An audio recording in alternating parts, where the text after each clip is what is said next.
Now, we knew about the internal political situation in Iceland, which was you've got a communist minister there who was trying to run the show, and he wanted to get rid of everybody in every respect. He wanted to get out of NATO. We knew that, but that wasn't our view.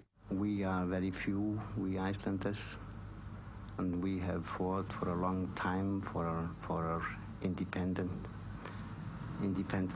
here in Iceland. And we have learned it, that the basis for our independence is economic independence. Therefore, we all realize that to prevent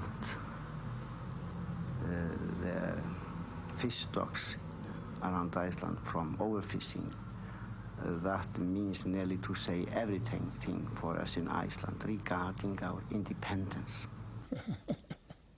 Don't make me laugh. There was no problem of conservation there. Wasn't there? And all the fishermen knew it. On the 16th of October 1973, Britain and Iceland opened negotiations. The Cold War had become a millstone around the Tory government's neck. Oliver Johannesson, the Icelandic Prime Minister, flew to London. Well, it goes without saying that I would not have come if I had not any hope.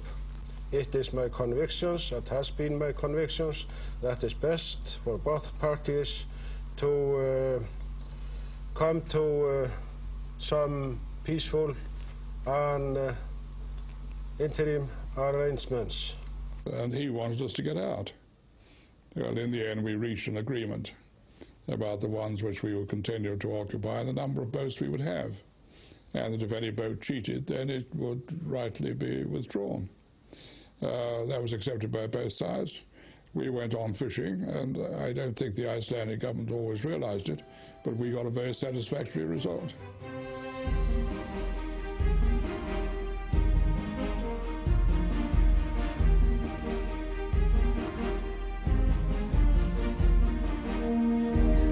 No factory trawlers were allowed inside the 50-mile limit, and the total catch of the British fleet was limited to a quota of 130,000 tons. Certain fishing grounds were strictly off-limits. But shortly afterwards, the Icelandic Coast Guard caught the Hull skipper Richard Taylor on the forbidden grounds. A notorious character, he had already served 2 sentences. It's the most bizarre capture I think the Icelandic Coast Guard will ever get. About 3 o'clock in the morning. I said, right, you can take over now, to the mates. And I showed him the chart. I showed him the tow that we were making. I said, here's the limit line. You know your positions of the backland on the radar and all that. And I left it to him. I was very tired. I said, call me at 7 o'clock in the morning. I said, regardless of what fish we get, we're going home. Because we're nearly full anyway. Það var þegar samkomulega hafði á sér stað, það var gengið í gildi fyrir við 50 mílunar. Þá verum við á eftirlitsferð í kringum Hvalsbak og komum þarna að togara og sem reyndist CS Forrester. About 5 o'clock in the morning, he comes shaking me, skipper, skipper. So what time is it? He said 5 o'clock. I said, another 2 hours. I said, come on. He said, the gunboat wants us to haul our gear. How far are we off the backland? He said, 31 miles. I said, crikey. I knew then. I said, you need to be 33 miles off this particular piece of background. That's sad. So I come on the bridge. Gunboat's tight alongside of us. With my past record, I thought this time I'm going to get 5 years. Well, he can sink the ship if he wants to, as long as the crew's okay. Well, that's so I started steaming to the Faroese limits. Og það var nú margsinnis búið að reyna að koma vitinu fyrir Taylor, bæði útgerðin í Englandi, Hása, sem þá var eftirlitsskip Breta á Íslandsmiðum.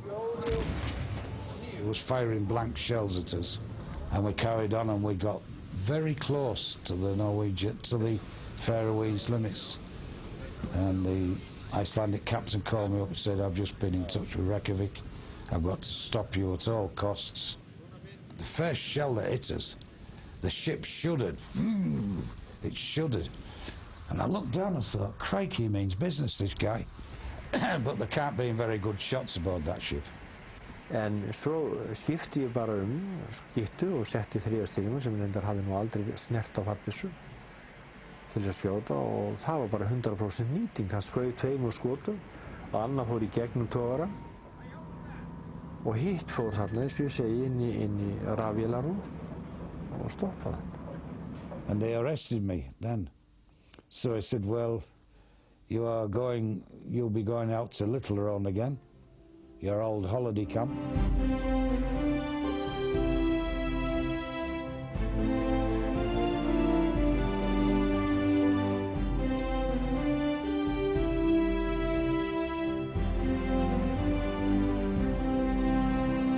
Iceland discovered that the fish stocks were shrinking further. On the 15th of October 1975, the limits were once again extended, this time to 200 miles. I did appreciate that the 50-mile limit was more difficult for them to police. But when they declared 200 miles, completely off the continental shelf, it just didn't seem right. What right had they to claim a whole continental shelf to themselves? Síðasta þorskastríðið á Íslandi heyja Bretar ekki til þess að tryggja hagsmuni sína inn í framtíðina. Þeir heyja það til þess að kaupa sér tíma fyrir hönd fólksins í Hull og Grimsby, einkum og sér í lagi að semja upp á nýtt sjávarútvegsstefnu Evrópubandalagsins. Það gekk síðan ekki. We gave away the right to our own waters in Europe and at the same time didn't provide for the continuation in Iceland. And when Iceland, I think, inevitably extended its waters to 12, to 50, to 200, and 200 was the last one, then suddenly people woke up with horror. What's going to happen? And it was sheer hypocrisy on the one hand to be demanding the extension of 200 miles of continental shelf so Britain could get oil, but then deny the same facility to Iceland. And it seemed to me what you've got to do there is not sending gunboats, but send in a bit of intelligence and a bit of common sense and find agreement.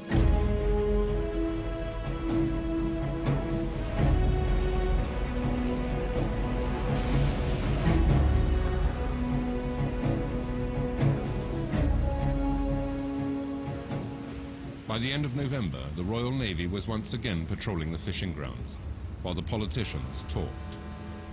It was clear that this time the stakes were much higher. The equipment had improved by the time that we went the second time round. So off I went, but I had a brief with the Admiral before I left, and a brief from the staff before I left, and it was quite clear that this was a very different situation from that in 1958. I was a young frigate captain. I had a captain at sea, senior to me, a 4-stripe captain, and so he told me what to do, and the politics was quite a long way from my life. And there was, of course, an admiral above him, and then there was the Ministry of Defence and the politicians above that. So we were a long way down the ladder. And as far as politics were concerned, we had a very clear set of rules of engagement which told us what we could and couldn't do.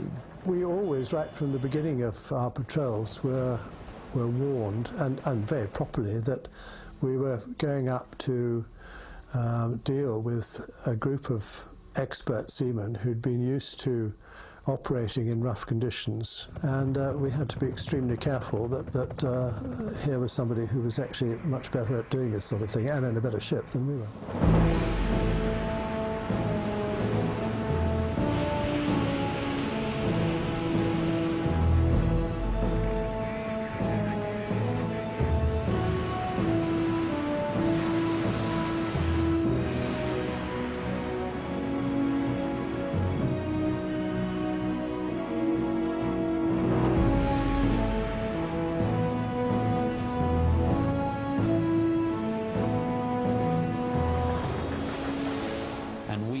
Used to try and match them, and always try to have a collision on the port side, so that in international law we would be seen as being in the right, because international law says that ships approaching on the port side give way. So if you have a collision, the ship on the port side is the one that's at fault.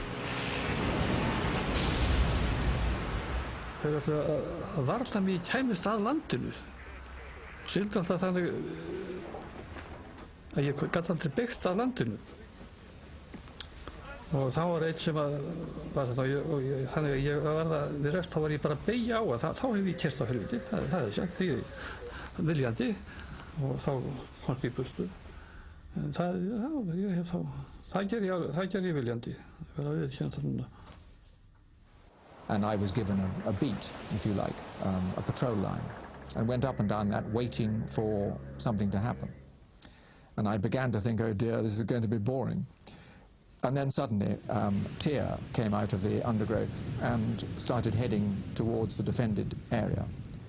So the next frigate, Tartar, and I went off together to intercept the Tyr, who was obviously coming towards the trawlers.